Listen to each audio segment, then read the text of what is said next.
A wolf finds a blind girl abandoned on a mountain. His reaction made everyone cry. In the foothills of the majestic Blue Ridge Mountains, where clouds caressed ancient peaks, stood the small town of Oak Ridge. It was a place where legends intertwined with daily reality, and where elders whispered stories of guardian spirits that protected the innocent.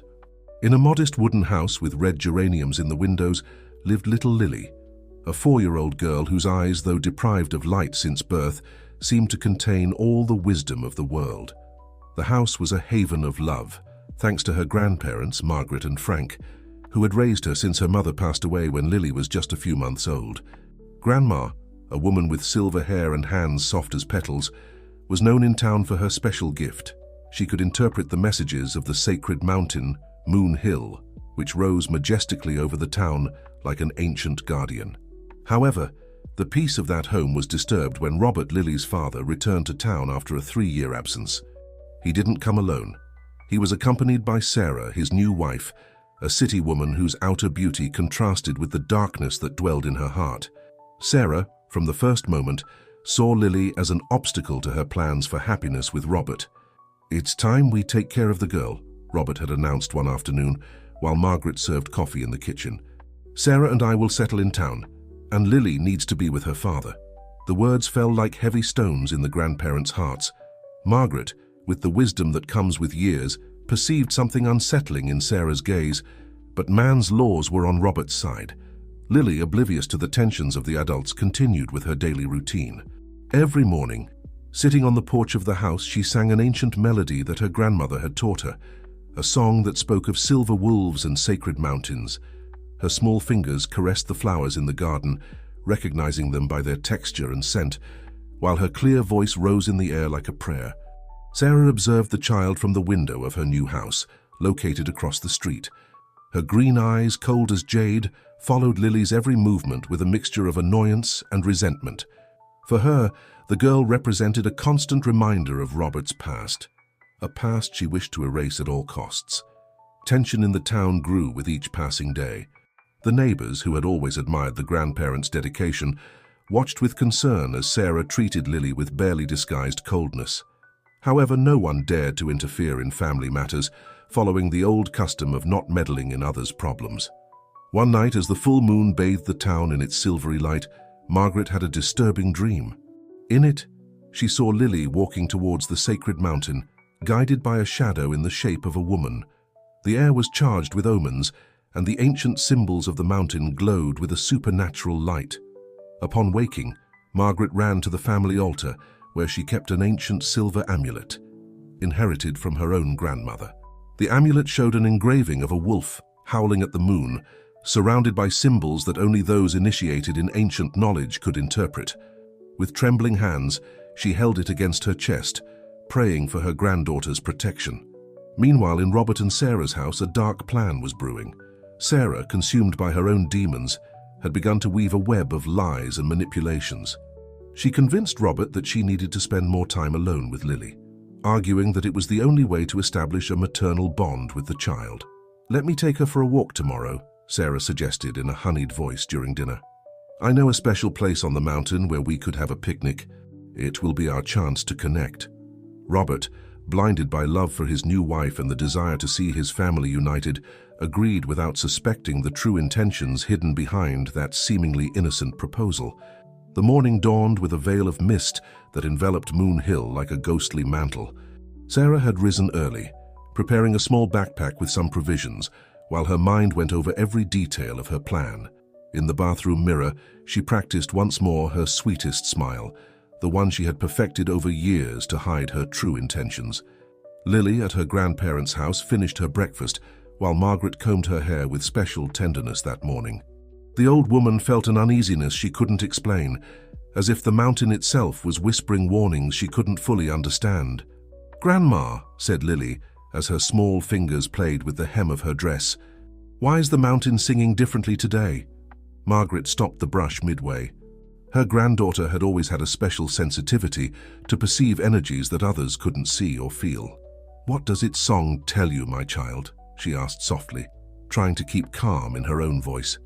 "It's as if it were sad," Lily replied, turning her face towards the window, Like when big clouds cover the sun and everything turns cold.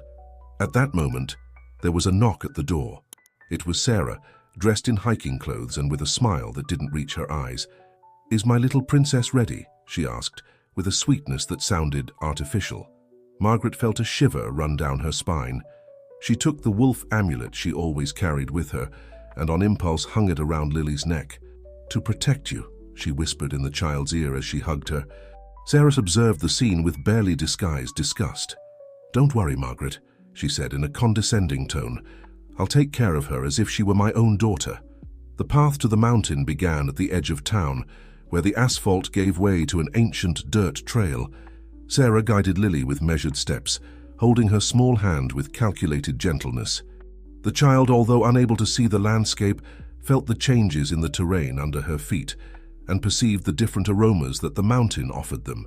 "Where exactly are we going?" Lily asked after a while, noticing that the air was becoming thinner and colder.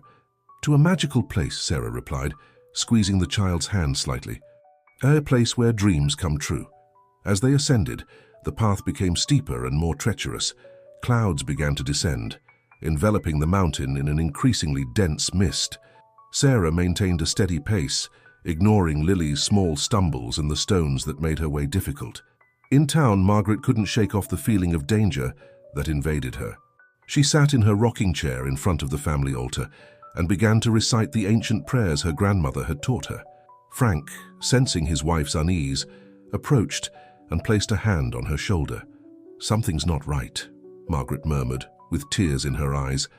"The mountain is restless, I can feel it in my bones." On the mountain, Sarah and Lily continued their ascent. The child began to sing softly the melody her grandmother had taught her, a song that spoke of protection and eternal love. Sarah, irritated by the singing, asked her to keep quiet. "But Grandma says the mountain likes it when I sing," Lily protested innocently. "Your grandma isn't here," Sarah responded abruptly, before softening her tone. "Besides, you need to save your energy to keep climbing." As they advanced, the wind began to blow more strongly, bringing with it the scent of pine and damp earth. The trees swayed, producing mysterious sounds, as if trying to communicate something. Lily, with her acute sense of hearing, perceived every creak, every whisper of the forest. At one point, they passed by an ancient tree whose trunk showed strange marks. Sarah paid no attention to them, but Lily felt a tingling in her fingers, as if the amulet she wore around her neck vibrated in response to some invisible presence. "Sarah," Lily said suddenly, stopping her steps, "do you hear that?" "What thing?" Sarah asked, impatient to continue. "It sounds like someone is following us, something big." Sarah looked around but saw only the mist and the trees swaying in the wind. "There's nothing," she replied curtly. "It's just the sounds of the mountain. Come on, we're almost at our special destination." The air became thinner as Sarah and Lily reached the higher areas of Moon Hill. The trees, now scarcer, gave way to ancient rocks covered with moss and lichens. The wind whistled between the stones, creating spectral melodies that made little Lily shudder. "I'm cold," Lily whispered, squeezing Sarah's hand tighter. Her small fingers, chilled by the altitude, sought the warmth that her stepmother refused to provide. Sarah ignored the complaint and continued walking, her eyes fixed on a distant point where the mist grew denser. She had carefully chosen this place, away from tourist trails and local hikers' routes. It was a site where ancient legends warned of restless spirits and mysterious presences, which is why the town's inhabitants avoided visiting it. "We're almost there," Sarah replied with forced sweetness. "I promised you a special place, remember?" Lily nodded silently, but something inside her warned that something wasn't right. The amulet her grandmother had given her seemed to vibrate against her chest, as if trying to communicate an urgent message. The sounds of the mountain had also changed. They were no longer the soft murmurs of wind through the trees, but unsettling whispers that seemed to surround them. Finally, they reached a small plateau. The ground was relatively flat, surrounded by gigantic rocks that rose like silent sentinels.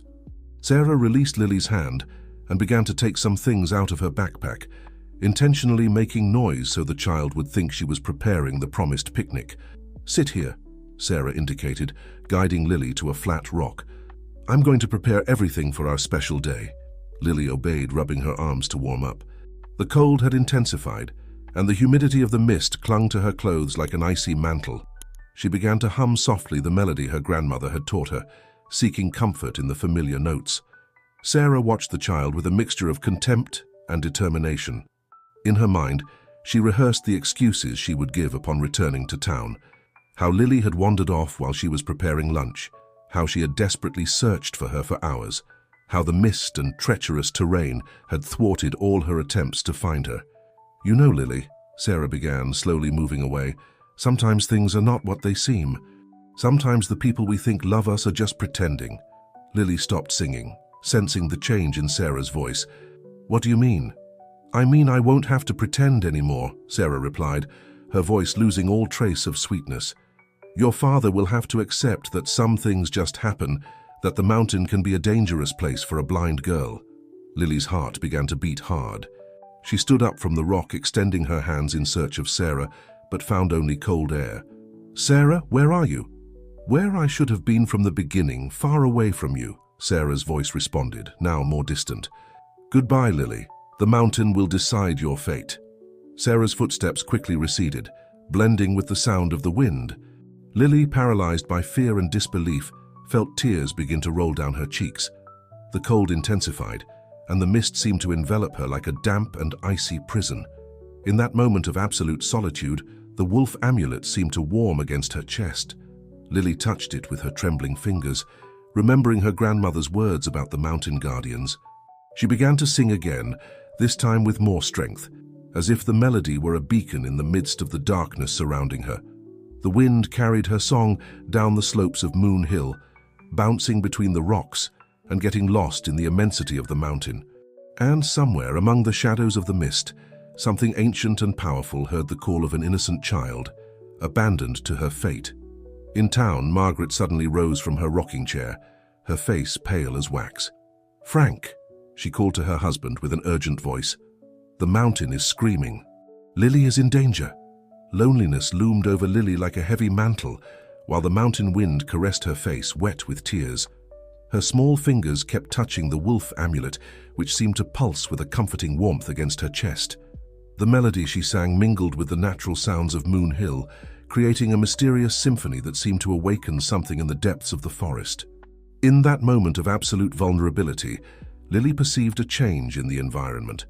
The wind brought with it a different scent, wild and ancient, like that of the earth after rain mixed with something more primitive. Her ears, sharpened by years of depending on them, caught a new sound, soft but firm steps approaching cautiously. "Who's there?" Lily asked, her voice trembling but firm. The amulet on her chest seemed to warm even more. There was no verbal response, but the steps came closer. Lily could feel a powerful presence near her, something that radiated an ancient and protective energy. The air around her became warmer, and a soft snort brushed her cheek. With a courage born of desperation, Lily extended her hand. Her fingers found thick and warm fur, rough but comforting.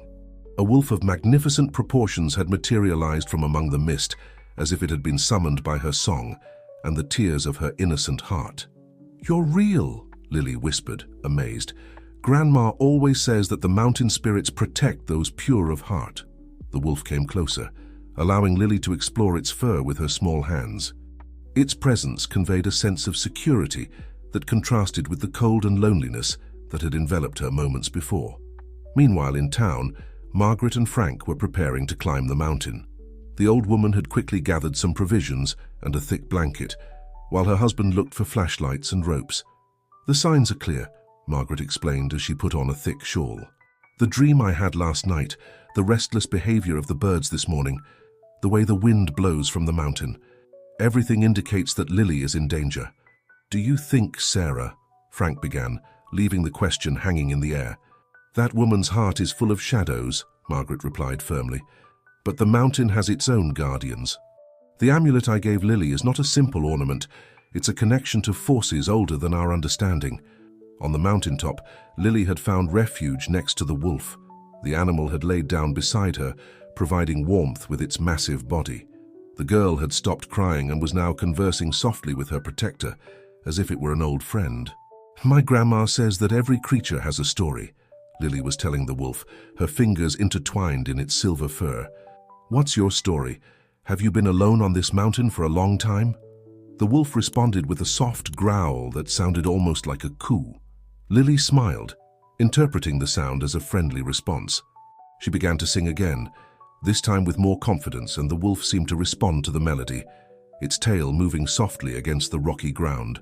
The mist began to thicken around them, but Lily no longer felt afraid. The amulet on her chest and the wolf's presence gave her a sense of security that not even the mountain cold could penetrate. Suddenly, the wolf raised its head, its ears moving in different directions. Lily also perceived a change in the environment, distant sounds of voices and steps approaching. The animal tensed slightly, but showed no signs of aggression. "Do you hear that?"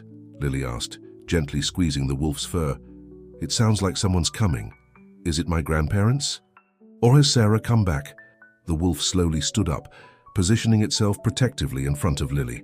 Its presence was like a living shield between the girl and any threat that might emerge from the mist. Lily could feel the tension in the animal's body, but also perceived its determination to protect her. The voices were getting closer and closer, and Lily recognized the familiar timbre of her grandparents calling her. Her heart leaped with joy, but before she could respond, the wolf emitted a soft howl that resonated through the mountain like a signal, guiding the rescuers to their location. Margaret and Frank's voices resonated ever closer, piercing through the thick mist that enveloped the mountaintop. The wolf remained motionless next to Lily, its presence imposing yet calm, as if it knew exactly who was approaching and their intentions. "Lily, my child!" Margaret's voice cut through the mist like a ray of hope. "Grandma, Grandpa." "I'm here," Lily responded, her voice blending with the mountain wind. The wolf emitted another soft howl, softer this time, as if confirming the girl's location. When the silhouettes of the elders emerged from the mist, the scene they found left them breathless. Their little granddaughter sitting calmly next to a magnificent silver-furred wolf, as if it were the most natural thing in the world. The animal observed them with bright and wise eyes, showing no sign of aggression. Margaret stopped short, immediately recognizing the profound meaning of what she saw. Her eyes filled with tears as she whispered an ancient prayer of gratitude. Frank, although surprised, remained calm following his wife's example. When the silhouettes of the elders emerged from the mist, the scene they found left them breathless. Their little granddaughter, sitting calmly next to a magnificent silver-furred wolf, as if it were the most natural thing in the world. The animal observed them with bright and wise eyes, showing no sign of aggression. Margaret stopped short, immediately recognizing the profound meaning of what she saw. Her eyes filled with tears as she whispered an ancient prayer of gratitude. Frank, although surprised, remained calm, following his wife's example. "Grandma," said Emily with a smile, "the mountain guardian has been protecting me. It's exactly like in your stories." Margaret approached slowly, her eyes fixed on those of the wolf. "Thank you, noble guardian," she whispered in the ancient dialect of the mountain. The animal slightly inclined its head, as if responding to the acknowledgement. "Emily, my love, what happened?" asked Frank as he approached cautiously, respecting the presence of the imposing animal. Emily's smile faded as she remembered the previous events. "Isabel, she brought me here and then left me alone. She said the mountain would decide my fate." Her voice trembled slightly, but remained firm, as if the wolf's presence gave her strength. Margaret felt her heart shrink at Isabel's cruelty, but kept calm for her granddaughter's sake. She knelt beside Emily and wrapped her in her arms, while the wolf watched the scene attentively. "The mountain did decide your fate, my child," whispered Margaret, stroking Emily's hair, but not in the way Isabel thought. "The mountain sent its noblest guardian to protect you." At that moment, the amulet on Emily's chest shone faintly, visible even through her clothes. The wolf moved closer, gently touching the amulet with its muzzle. A current of energy seemed to flow between the animal and the ancient symbol, creating an almost tangible connection. "The amulet," explained Margaret, "has been in our family for generations. It is a sacred link with the mountain guardians. I always knew it had a special purpose, and today it has proven it." Frank extended the blanket he had brought, carefully wrapping Emily. "We must go down before it gets dark," he said with concern, looking at the sky that was beginning to be tinged with twilight hues. The wolf stood up, as if understanding the situation. It took a few steps in the direction of the path that descended the mountain, then stopped and looked back, as if inviting them to follow. "It's showing us the safest way," Emily said with conviction. "I can feel it. It knows the mountain better than anyone." As they began the descent, the wolf guided them with precision, choosing the safest and most protected paths. From time to time, it would stop to make sure everyone was following, especially Emily, who walked between her grandparents holding their hands. The mist seemed to part in their wake, as if the presence of the mountain guardian commanded even the natural elements. The wind, which had previously been cold and threatening, now blew more gently, carrying with it the scent of pines and wild herbs. During the descent, Emily shared with her grandparents the details of her experience, how the wolf had appeared when she was most frightened, how its presence had driven away the cold and fear, and how the amulet seemed to have created a bridge between her and the noble animal. "The ancient legends speak of the mountain guardians," Margaret explained as they walked. "They say they appear when innocence is in danger, when evil threatens the pure of heart, but few have been blessed with their direct presence." As they descended the mountainside, news of Emily's disappearance had already spread throughout the town of Willow Creek. Neighbors had gathered in the main square, some organizing search groups, others quietly commenting on Isabel's strange behavior in recent weeks. Jack, Emily's father, was nervously pacing back and forth in front of the church, alternating between concern for his daughter and confusion over his wife's prolonged absence. Perry Johnson, the owner of the grocery store, approached him with a grave expression. "Jack," she began with a trembling voice, "there's something you should know. This morning I saw Isabel at the bus terminal. She was carrying a suitcase and buying a ticket to the city." The words hit Jack like an invisible fist. "What are you saying?" he asked, although a terrible suspicion was beginning to form in his heart. At that moment, a murmur of astonishment ran through the square. On the path coming down from the mountain, a singular procession appeared.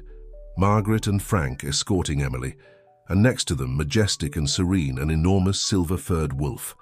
The townspeople were paralyzed at the sight. Some crossed themselves, remembering the ancient legends about the mountain guardians. Others simply observed in amazement the scene unfolding before their eyes. Jack ran towards his daughter, but stopped short when he saw the imposing animal accompanying her. The wolf looked at him intently, as if evaluating his intentions before taking a step aside to allow father and daughter to reunite. "Emily, my little one," sobbed Jack, hugging his daughter. "What happened? Where's Isabel?" Emily tensed at hearing her stepmother's name. With surprising maturity for her age, she replied, "Dad, Isabel took me to the mountain and left me alone. She said she wouldn't have to pretend anymore." The silence that followed was deafening. The neighbors exchanged significant looks, and several of them began to speak at the same time, revealing small details they had noticed but kept quiet. Isabel's cold looks towards Emily, her derogatory comments when she thought no one was listening, her frequent complaints about the burden of raising a blind child. Margaret took the floor, her voice charged with authority. "The mountain protects the innocent and exposes the truth. The guardian," she said, pointing to the wolf, "not only saved Emily, but has helped us see what some refuse to acknowledge." The wolf remained serene next to Emily, its presence a silent confirmation of the old woman's words. The amulet on the girl's chest glowed faintly, visible to all present as further proof of the sacred connection between the little one and the mountain guardian. Jack fell to his knees, overwhelmed by guilt and pain. "How could I have been so blind?" he lamented. "I allowed this to happen. I failed everyone. Emily, you, her mother's memory." Frank put a hand on his son-in-law's shoulder. "True love can blind us, Jack, but it can also open our eyes when necessary." The square had filled with more people, attracted by the events. Father Michael, the old parish priest, approached with a slow but firm step. Upon seeing the wolf, a smile of understanding illuminated his wrinkled face. "The ancient scriptures of the town speak of the mountain guardians," the priest said in a solemn voice. "They say they appear in times of great need, when darkness threatens to cover the light of innocence. Their presence is a blessing, but also a warning." Emily, who had remained silent, caressing the wolf's fur, then spoke. "It protected me when I was alone and scared. It kept me warm and safe. And when I sang Grandma's melody, it seemed to understand every word." The girl's words provoked murmurs of astonishment among those present. Many remembered the ancient stories about the connection between music, the mountain, and its guardians, stories that now came to life before their eyes. "The melody," Margaret explained, "has been in our family for generations. It's a song of protection, a call to the ancient guardians." Emily, without knowing it, invoked a magic older than the town itself. In the days that followed, Willow Creek was transformed. The presence of the guardian wolf had awakened something in the town, as if a veil had been lifted from the eyes of its inhabitants. The ancient traditions, which many had begun to forget, came to new life in the conversations and gatherings of the neighbors. Margaret, sitting on her porch, unraveled the threads of the past, while Emily rested on her lap. The wolf, which had become a constant presence, lay near them, attentive to every word. "Many years ago," the old woman began, "your great-grandmother told me the story of the amulet. She said it was forged on the mountain itself during a full moon night when the ancient spirits still walked freely among men." Emily caressed the amulet as she listened, feeling its familiar warmth. "Is that why the wolf came when I called, Grandma?" "The amulet is more than a simple object, my child. It's a bridge between our world and that of the Guardians. Your pure heart and your music awakened it in the moment of greatest need." In the town square, Father Michael had begun to review the church's ancient records. Among yellowed pages and forgotten documents, he found references to other encounters with the mountain guardians throughout the centuries. Each story spoke of moments of crisis, of innocence in danger, and of the mysterious intervention of protective creatures. Jack, meanwhile, was struggling with his own demons. Sitting in Emily's grandparents' kitchen, he held a cup of herbal tea that Margaret had prepared for him in his trembling hands. "There's something you should know," he finally said, his voice charged with emotion. "I found Isabel's diary. What she planned. It wasn't impulsive. She had been writing about it for weeks, calculating the best time, the precise place." Frank put a firm hand on his son-in-law's shoulder. "The past cannot be changed, Jack, but the future is in our hands." At that moment, Emily entered the kitchen, guided by the sound of voices. The wolf followed her like a silver shadow, its steps silent on the wooden floor. The girl stopped next to her father, and with a wisdom that seemed beyond her years, took his hand. "Dad," she said softly, "the guardian showed me something on the mountain. It showed me that true love never abandons, like Mum's love that's still with us." Emily's words touched something deep in Jack. The tears he had been holding back finally flowed freely. "My little one," he whispered, hugging her. "You're so much like your mother. She too had that gift for seeing light in the darkness." The wolf approached and gently touched the amulet Emily was wearing with its muzzle. The object emitted a soft glow, and for a moment all those present felt a warm and familiar presence, as if Emily's mother's spirit enveloped them. Margaret observed the scene with moist eyes. The ancient stories speak of how the guardians not only protect bodies, but also souls. They can see wounds that others cannot see, and guide us towards healing. In the garden, the flowers seemed brighter, and the air was filled with the aromas of the medicinal plants that Margaret cultivated. The wolf raised its head, as if perceiving something in the distance, and emitted a soft growl that sounded almost like a melody. Emily smiled, recognizing the sound. "It's singing, Grandma. It's singing the same melody you taught me." "The Guardians know the ancient songs," Margaret explained. "They are the same melodies that have resonated in these mountains since the beginning of time. Each generation learns them and passes them on, keeping the sacred bond alive." Emily's father slowly stood up, as if a weight had been lifted from his shoulders. "I want to learn," he said with determination. "I want to learn the ancient stories, the melodies, everything that can help me protect and understand my daughter better."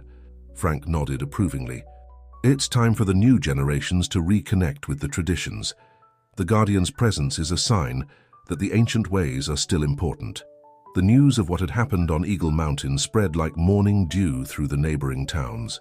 Curious and skeptical people began to arrive in Willow Creek, attracted by stories of the guardian wolf and the blind girl who sang to the mountain. However, the majestic animal only allowed itself to be seen when it was with Emily, as if understanding the importance of maintaining a certain mystery. One afternoon, as Emily played in the garden under the watchful eye of the wolf, an unknown old woman arrived in town. Her name was Grace, and she came from a remote village in the mountains. Upon seeing the wolf, her eyes filled with tears of recognition. 50 years ago, Grace told Margaret as they shared a cup of herbal tea on the porch, A similar guardian saved my sister from getting lost in the fog. Since then, I have studied the ancient traditions of the mountain." Emily, sitting at her grandmother's feet, listened attentively while her fingers played with the wolf's fur. The animal seemed especially attentive to the visitor's words.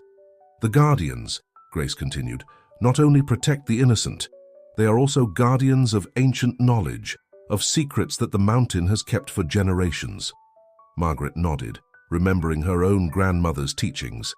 "The amulet," she said, gently touching the one Emily was wearing around her neck, "is a key that opens doors that others cannot see." Grace took an old leather notebook out of her bag, its yellowed pages filled with drawings and annotations. "I have documented all the stories I could find about the guardians. There are patterns, signs that repeat themselves. They always appear in times of need, but also when it is necessary to remember something important that is being lost." The wolf suddenly stood up, its ears alert. Emily also straightened, as if she had heard something that others could not perceive. "The mountain is singing," the girl whispered. The two old women fell silent, watching as Emily stood up, guided by the wolf. The animal led her to the back garden, where Margaret's medicinal herbs grew in abundance. It stopped in front of a plant that the old woman had never seen before. "This plant," Grace murmured, approaching carefully. "It's the sacred herb mentioned in the ancient texts.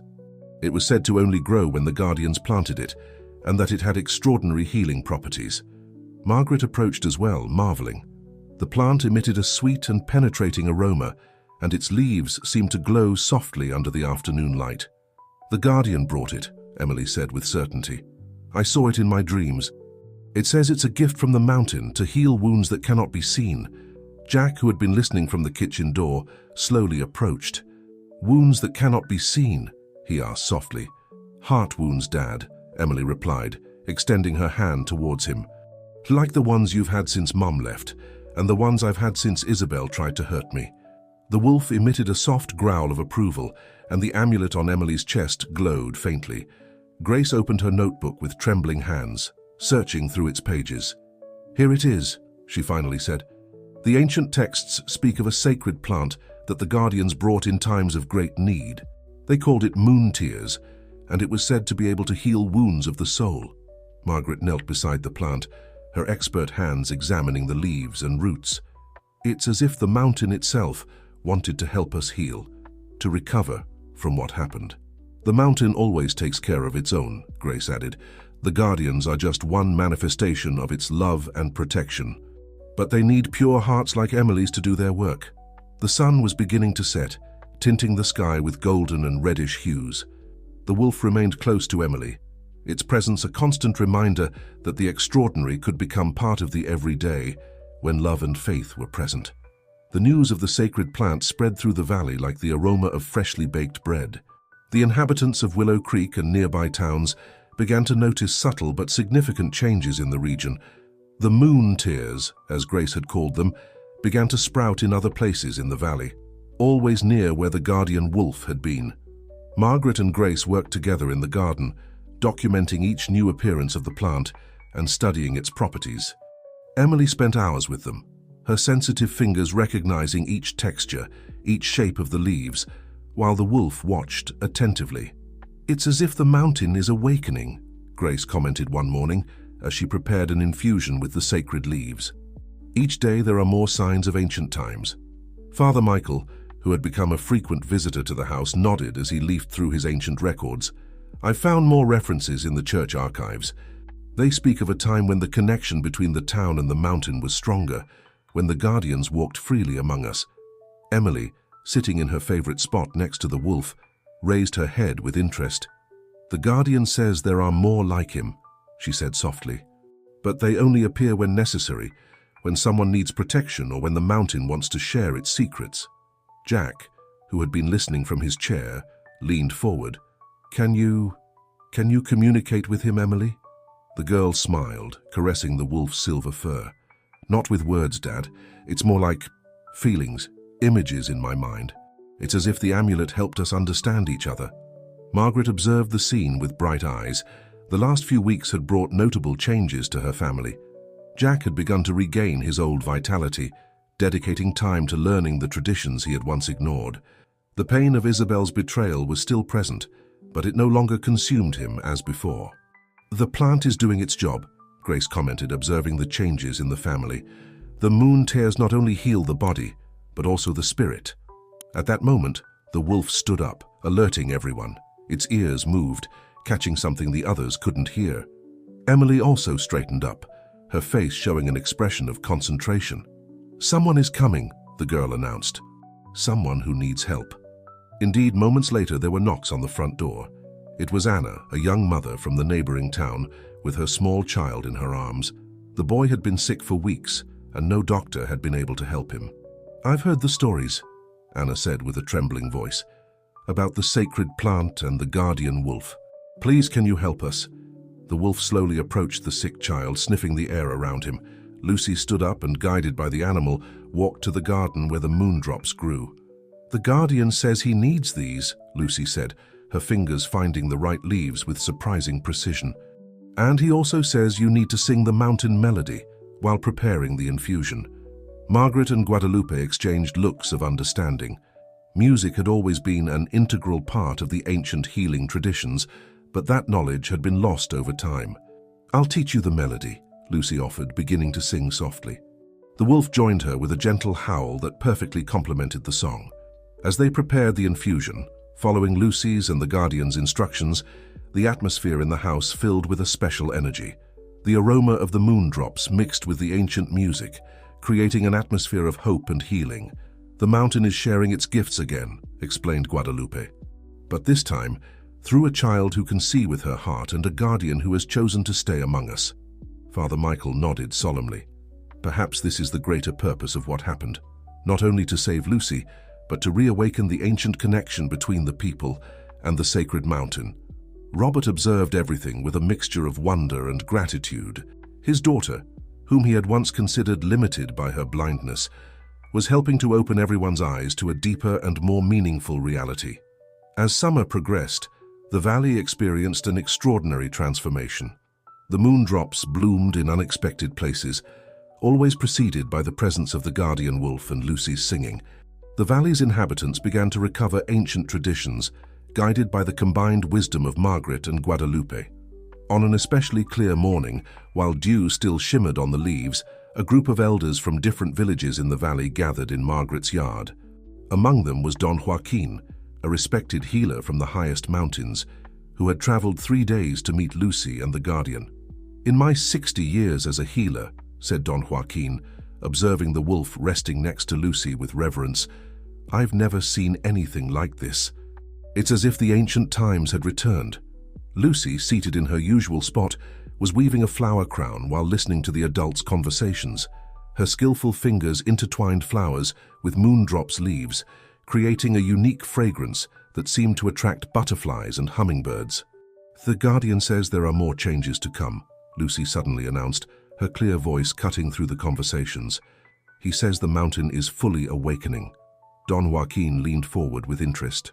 "What kind of changes, little one?" "Other guardians will begin to appear," Lucy replied, her hands never stopping their weaving. "Not just wolves, but also eagles and mountain lions. Each with a different purpose, each bringing a distinct gift from the mountain." The elders exchanged significant glances. In their own traditions, there were stories about different sacred animals that protected the valley, but they hadn't manifested for generations. Robert, who had been listening from the porch, approached the group. In recent weeks, he had begun to document everything that was happening, writing a new record to complement Father Michael's ancient texts. "Lucy," he called softly, "can you tell us more about what the guardian shows you?" The girl stopped weaving for a moment, tilting her head as if listening to something only she could hear. The wolf moved closer to her, gently touching the amulet with its muzzle. I see a different valley," Lucy began, her voice taking on an almost musical tone. "A place where sacred plants grow freely, where animals and people live in harmony. I see healers working with the guardians, learning the ancient secrets of the mountain." Guadalupe, who had been taking notes in her notebook, nodded enthusiastically. "This matches the oldest prophecies. They speak of a time of renewal, when the guardians would return to help us remember the lost path." The wolf suddenly stood up, its attention fixed on the mountain. Lucy also straightened, her face lighting up with a smile. "It's arriving," she announced excitedly. "The first new guardian." Everyone present fell silent, expectant. In the sky, a great golden eagle appeared, its wings spread against the bright blue. The wolf let out a soft howl of welcome, and the eagle responded with a cry that echoed throughout the valley. "The eagle brings the gift of vision," explained Lucy, her hands extended towards the sky. "Not just to see what's far away, but to see what's hidden, what needs to be healed." Don Joaquin stood up, his eyes bright with excitement. In the ancient stories, the eagle was the messenger between heaven and earth. Its presence means the valley is regaining its sacred balance. Margaret watched everything with tears of joy in her eyes. Her granddaughter, whom many had considered limited by her blindness, was helping the entire valley see with new eyes, to reconnect with wisdom that was believed lost. "The mountain is teaching us," said Guadalupe, her voice charged with emotion, "that true vision doesn't depend on the eyes, but on the heart. Lucy can see things that we, with all our sight, have been blind to perceive." The eagle descended in gentle circles, finally perching on a nearby branch. The wolf and the bird exchanged glances, like old friends reuniting after a long time. Lucy continued weaving her flower crown, now adding feathers that the eagle had let fall, creating something that seemed to capture the very essence of the magic that was awakening in the valley. The arrival of the eagle marked the beginning of a new era for the valley. The following days brought subtle but profound changes to Pinecrest and the neighboring communities. The air itself seemed to vibrate with renewed energy, and people began to remember forgotten dreams, ancient songs they thought were lost. One afternoon, while Lucy was practicing the healing melodies with Margaret and Guadalupe, the eagle descended from the sky with something bright in its beak. It was a quartz stone polished by time and the heights of the mountain. "It's a healing crystal," explained Lucy, holding the stone with reverence. "The eagle says there are more like this in the sacred caves of the mountain. They're tools that the ancient healers used along with the moondrops." Don Joaquin, who had decided to stay in the town to document these events, examined the crystal with professional interest. The ancient writings mention these crystals. It was said that they amplified the healing power of sacred plants and helped channel the mountain's energy. The wolf, which had been observing everything from its place next to Lucy, approached and gently touched the crystal with its muzzle. The amulet on Lucy's chest glowed in response, and for a moment all those present felt a current of energy that seemed to connect the sky with the earth. "The guardians are restoring the balance," said Guadalupe, writing quickly in her notebook. "Each gift, each sign is a piece of ancient knowledge that is returning." Robert, who had been photographing and documenting each new development, noticed something extraordinary. The photographs of the crystal. There's something special about them. They seem to capture a light that isn't visible to the naked eye. Lucy smiled, her fingers gently caressing the crystal. "It's the light of the mountain, Dad. The same light that the Guardian showed me when I was alone up there. It's the light that heals, that protects, that guides." At that moment, the eagle let out a sharp cry and took flight. The wolf became alert, its ears moving in different directions. Lucy also tensed, as if perceiving something that others couldn't. "More are coming," she announced in a soft but excited voice. "The other guardians are responding to the call." From the mountain, a deep and melodious sound began to resonate. It was as if the earth itself was singing, an ancient chorus that had remained silent for generations. "It's the song of the ancestors," explained Margaret, her eyes bright with contained tears. "My grandmother used to talk about this. She said that when the guardians gathered again, the mountain would sing to celebrate the return of the ancient harmony. In the distance, on the higher slopes, figures could be seen moving through the mist. A majestic mountain lion emerged from the shadows, its golden fur gleaming under the afternoon sun. Higher up, a condor glided in circles, its enormous wings casting dancing shadows over the valley. Lucy began to sing, her clear voice joining the mountain's song. The wolf accompanied with a soft howl, and the eagle from the heights added its own cry to the melody. It was a natural symphony, music that seemed to awaken something deep in the heart of all those present. "Each guardian brings a different gift," Lucy explained between notes. "The wolf teaches us about protection and loyalty. The eagle shows us how to see beyond the visible.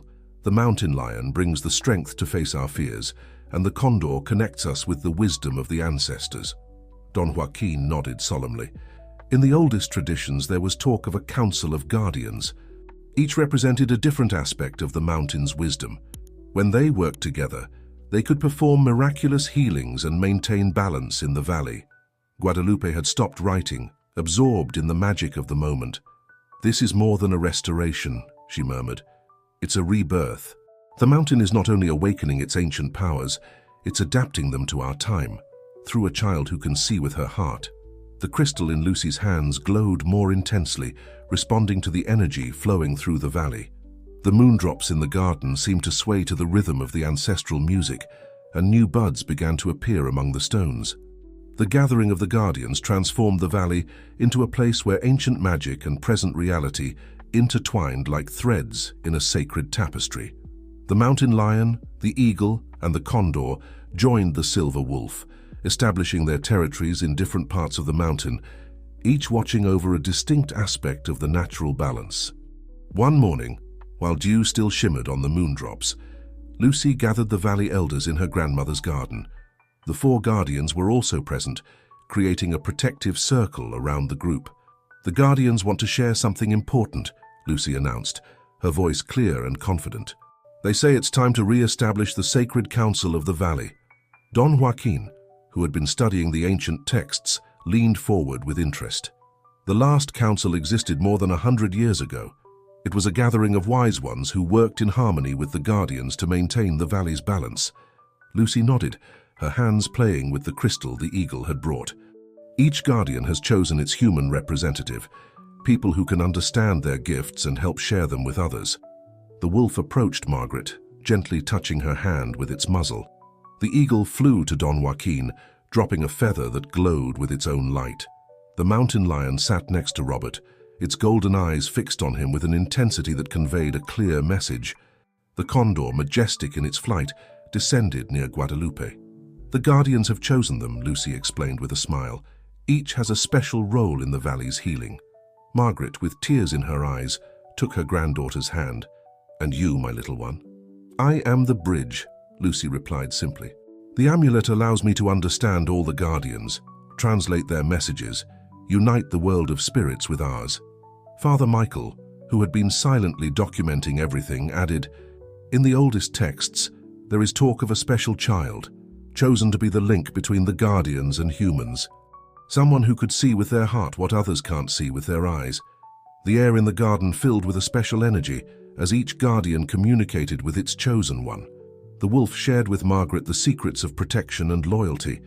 The eagle showed Don Joaquin new ways of seeing illnesses and their cures. The mountain lion taught Robert about inner strength and personal transformation. The condor guided Guadalupe towards the mountain's oldest memories. "The council will have an important task," Lucy continued, transmitting the guardian's message. "We must not only heal people in the valley, but also teach the new generations. The guardians say that other children will begin to show special gifts."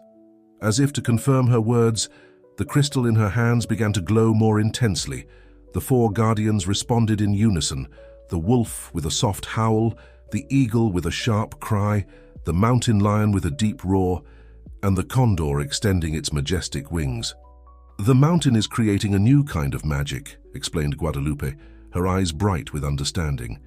"One that combines the old with the new, that adapts to our times without losing its sacred essence." Robert, who had been silent, processing everything that was happening, finally spoke. "When Isabel abandoned Lucy on the mountain, I thought it was the end of something. Now I see it was the beginning. The mountain used that moment of darkness to bring a new light to the valley." Lucy stood up and walked towards her father, guided by the wolf's gentle nudge. "The mountain says that sometimes we need to lose our way to find a better one, Dad. Like when I lost my sight but gained a different way of seeing." The mountain lion approached both of them, its powerful but gentle presence conveying strength and comfort. Robert embraced his daughter, feeling for the first time in a long time that he was exactly where he should be. The days following the formation of the council brought even deeper changes to the valley. The moondrops now bloomed in specific patterns, creating what Lucy called healing circles. Each guardian had established its own sacred space at different points on the mountain, where its particular energy manifested with greater force. In the wolf's territory, near where Lucy had been abandoned, a natural garden of healing plants emerged. The eagle had chosen a high plateau, where healing crystals emerged from the earth like flowers of light. The mountain lion guarded a cave where sounds were amplified in a special way, creating natural melodies that had healing properties. The condor watched over an ancient stone circle at the summit, where the winds carried messages from the ancestors. On an especially clear morning, Lucy gathered the council members in her grandmother's garden.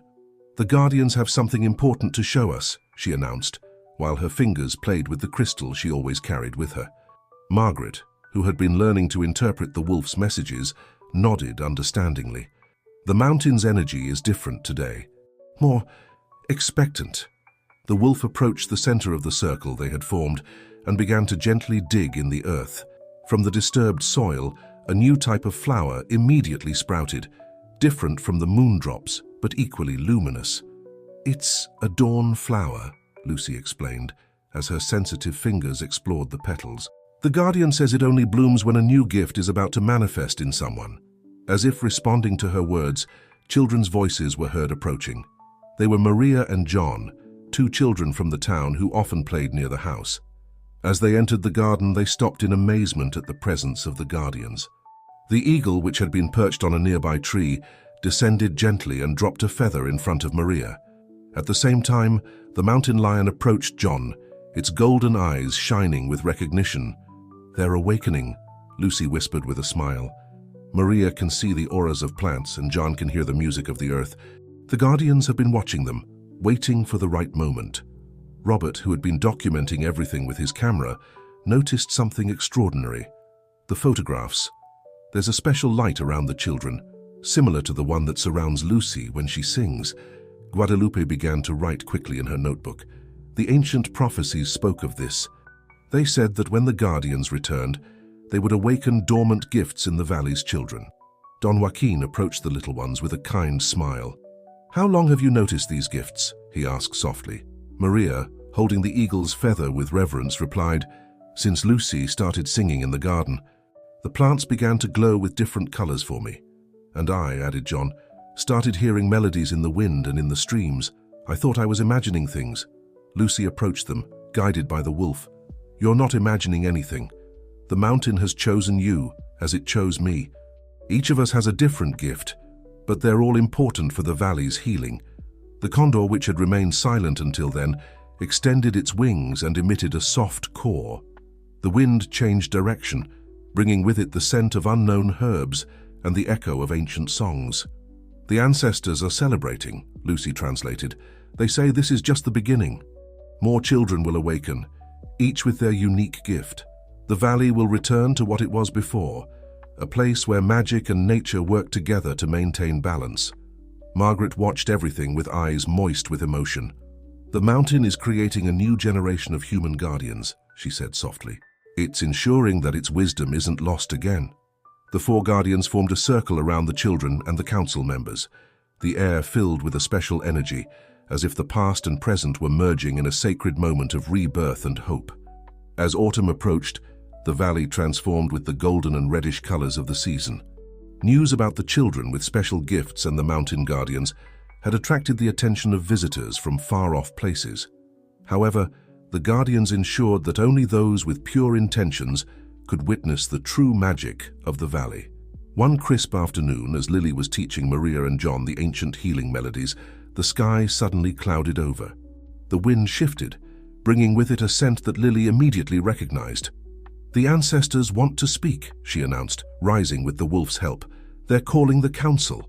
The guardians guided the group to the stone circle at the mountain's peak, where the condor kept its vigil. The air was charged with an ancient and powerful energy, and the stones seemed to vibrate with an inner light.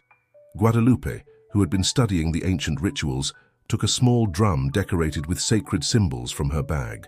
"The texts speak of ceremonies where the ancestors shared their wisdom through music and visions," she explained. Lily sat in the center of the circle, holding the healing crystal in one hand while the wolf amulet glowed on her chest. The four guardians took their positions at the cardinal points, while the council members and the children formed an inner circle. "They're here," Lily whispered, her face illuminated by a light that seemed to come from everywhere and nowhere. "The ancestors, they want to show us something." The wind began to blow in circular patterns, creating an ethereal music that blended with Guadalupe's soft drumming. Lily started singing in an ancient language she had never learned but flowed naturally from her lips. Maria, with her gift for seeing auras, gasped in amazement. "There are figures of light around us, elders in traditional clothes, healers from ancient times." John closed his eyes, concentrating on the sounds. "I can hear their voices in the wind. They're singing with Lily, teaching us the original melodies." Robert, who had developed a special sensitivity thanks to his connection with the puma, felt a familiar presence. "Ellen," he whispered, recognizing the energy of his late wife, Lily's mother. The wolf approached Lily and touched the amulet with its muzzle. The girl smiled, tears of joy rolling down her cheeks. "Mom is here," she said softly. "She's always been here, guiding me through the Guardian." Margaret, with the wisdom gained from her connection to the wolf, understood what was happening. The ancestors are not only sharing knowledge, they're healing the wounds of the past, completing a circle that was broken generations ago. The eagle descended to the center of the circle, its outstretched wings creating dancing shadows on the ground. The puma emitted a soft roar that resonated with the ancestral music, and the condor glided in circles above them, connecting the sky with the earth. "The guardians and the ancestors are weaving something new," Lily explained, her voice blending with the music of the wind. "A network of protection and healing that will cover the entire valley, but they need our help to maintain it." Dr. Joaquin, who had been silent until then, spoke with an excited voice. "The most ancient texts mentioned a sacred network that connected all the places of power in the valley. It was lost when people began to forget the old ways." "It wasn't lost," Lily gently corrected. "It just went to sleep, waiting for the right moment to awaken. And that moment is now." The healing crystals that the eagle had brought began to glow more intensely, responding to the energy flowing through the circle. The moon tears, which had sprouted between the ancient stones, emitted a soft, silver glow. "Each of us has a role in this network," Lily continued. "The guardians, the children with gifts, the council members, even those who are just discovering their connection to the mountain. Together, we will keep the sacred balance alive." The ceremony in the stone circle marked the beginning of a new era for the valley. In the days that followed, changes manifested in surprising and beautiful ways. The moon tears bloomed in patterns that formed ancient healing symbols, and the crystals found by the eagle emitted soft melodies that only children with special gifts could fully hear. One morning, as the sun was just beginning to peek over the mountains, Lily woke up with a certainty in her heart. It was time to complete the circle that had begun on that fateful afternoon when Isabel had abandoned her on the mountain. "The guardians want us to go up," she announced during breakfast. "The whole family and the council." Robert, who had learned to trust his daughter's intuitions, nodded understandingly. "To the same place where—" "Yes," Lily interrupted with a serene smile. "But this time it's different. The mountain wants to show us something." The ascent was very different from that first time. Where there had once been fear and loneliness, now there was a procession of hope and renewal. The 4 guardians accompanied them, the wolf guiding the way alongside Lily, the eagle soaring above the group, the puma watching from the rocks, and the condor gliding in ever-widening circles. Upon reaching the point where Isabel had abandoned Lily, they found something extraordinary. The space had transformed into a natural garden of incredible beauty. Moon tears, dawn flowers, and healing crystals sprouted in concentric circles, creating a living mandala that seemed to pulse with its own light. "This place is no longer a reminder of darkness," Lily said, her fingers gently caressing the petals of a flower. "It has become a point of healing, a place where pain is transformed into hope." Margaret, with tears in her eyes, watched as the wolf led her granddaughter to the center of the garden. The amulet on Lily's chest shone with an intensity never seen before. "The guardians have a final message," Lily announced, her voice blending with the soft whistle of the wind. "They say that true magic is not in gifts or special powers, but in the ability to transform darkness into light, fear into courage, loneliness into connection." Maria and John, who had insisted on joining the group, approached Lily. Other children from the valley who had begun to manifest gifts were also present, each accompanied by their families. "The network is complete," Lily continued. "The guardians, the ancestors, the ancient and new healers, all connected in a circle of protection and renewal. but it needs to be nourished with love, understanding, and forgiveness. Robert approached his daughter and knelt beside her. "Forgiveness?" he asked softly. Lily nodded. "Forgiveness for Isabel, for being so lost in her own darkness. Forgiveness for ourselves, for the times we couldn't see with our hearts. Forgiveness is part of healing." The guardians moved in perfect synchrony, forming a circle around the group. The wolf began a soft howl, joined by the eagle's cry, the puma's roar, and the condor's screech. The music of the mountain, ancient and new at the same time, filled the air. Lily began to sing, and this time everyone joined her. The voices of the children, the elders, the parents, and the guardians blended in perfect harmony that seemed to make the mountain itself vibrate. "This is the new dawn," Lily said when the song ended. "It's not the end of a story, but the beginning of many. Every person who comes to the valley with an open heart will find their own connection to the magic of the mountain." Margaret took her granddaughter's hand. "And the guardians? They will always be here," Lily replied with a smile. "Sometimes visible, sometimes hidden, but always protecting, always guiding. The wolf showed me that true vision comes from the heart. The eagle taught us to see beyond the apparent. The puma gave us the strength to transform ourselves, and the condor reconnected us with ancestral wisdom. The sun reached its zenith, bathing the garden in golden light. The healing crystals shone like fallen stars, and the moon tears emitted a soft silver glow. The entire valley seemed to breathe with renewed life, as if every plant, every stone, every drop of water was part of a great symphony of healing and renewal. And so, what had begun as an act of cruelty had transformed into the catalyst for a spiritual rebirth. The Valley of Oldbrook had become a beacon of hope and healing, a place where ancient and new magic intertwined in a tapestry of infinite possibilities, where a girl who couldn't see with her eyes had taught everyone to see with their hearts. As the years passed, the valley flourished in ways that no one could have imagined.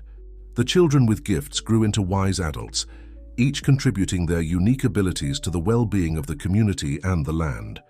Lily, guided by the wolf and the other guardians, became a bridge between the visible and invisible worlds, helping to maintain the delicate balance between progress and tradition. The healing garden where Isabel had abandoned Lily became a place of pilgrimage, not just for those seeking physical healing, but for anyone in need of spiritual renewal. People came from far and wide, drawn by the stories of the valley's magic, but only those with pure intentions could fully experience its wonders. Robert, once blinded by grief and misplaced trust, became a staunch protector of the valley's secrets. He used his skills as a writer to document the valley's transformation, crafting stories that inspired without revealing too much to those who weren't ready. Margaret and Frank, in their twilight years, found renewed purpose as keepers of the old ways, teaching the younger generations the importance of honoring the land and its guardians. Their home became a gathering place for council meetings and celebrations of the changing seasons. As for Isabel, stories occasionally reached the valley of a woman wandering from town to town, seeking forgiveness, but never staying in one place for long. Some said she was haunted by visions of a silver wolf, forever reminding her of the moment she had turned her back on innocence. The guardians remained a constant presence, sometimes seen patrolling the borders of the valley, other times felt as a comforting presence in moments of need. They appeared most often to children, guiding those with newly awakening gifts and protecting the innocent from harm. On the 10th anniversary of the day Lily had been abandoned on the mountain, a great celebration was held in the stone circle. As the sun set, painting the sky in brilliant hues of orange and purple, Lily stood in the center of the gathering, her unseeing eyes bright with inner light. 10 years ago, she began, her voice carrying clearly to every ear. A moment of darkness threatened to extinguish a light, but that darkness, instead of destroying, became the catalyst for a great awakening. We have learned that true sight comes not from our eyes, but from our hearts. We have discovered that the magic we sought was always within us, waiting to be awakened. As she spoke, the guardians appeared one by one. The wolf, noble and wise, the eagle, proud and far-seeing, the puma, strong and fierce, and the condor, ancient and knowing. They formed a protective circle around the gathering, their presence a reminder of the bridge between worlds that the valley had become. "Our journey is not over," Lily continued, a smile playing on her lips. Each day brings new challenges, new wonders to discover, but we face them together, guided by the wisdom of the past and the hope of the future. The magic of the valley is not just in its healing plants or sacred stones, but in the connections we have forged with each other, with the land, and with the unseen forces that guide us all. As her words faded, a soft music began to play, not from any instrument, but from the land itself. It was the song of the mountain, of the trees and streams, of the wind and the stones. And as the people of the valley raised their voices to join the melody, a shimmering light appeared above them, weaving itself into a tapestry of stars that seemed to mirror the network of energy flowing through the earth beneath their feet. In that moment, as magic and reality blended seamlessly, the true gift of the valley became clear. It was not just a place of healing or wonder, but a living reminder that the world is full of mysteries waiting to be discovered, and that the greatest magic of all lies in the human heart's capacity for love, forgiveness, and transformation. As the celebration continued into the night, with laughter and song echoing through the valley, Lily stood quietly with her hand resting on the wolf's back. She could feel the heartbeat of the mountain, the whispers of the ancestors, and the love of her family and community surrounding her. And she knew, with a certainty that ran deeper than sight, that this was only the beginning of their story. The magic of Old Brook Valley, born from a moment of darkness and nurtured by the light of compassion and understanding, would continue to grow and evolve. It would touch lives far beyond its borders, inspiring others to look within and discover their own hidden gifts. And at its heart would always be the story of a little blind girl who taught the world to see with new eyes, the eyes of the heart,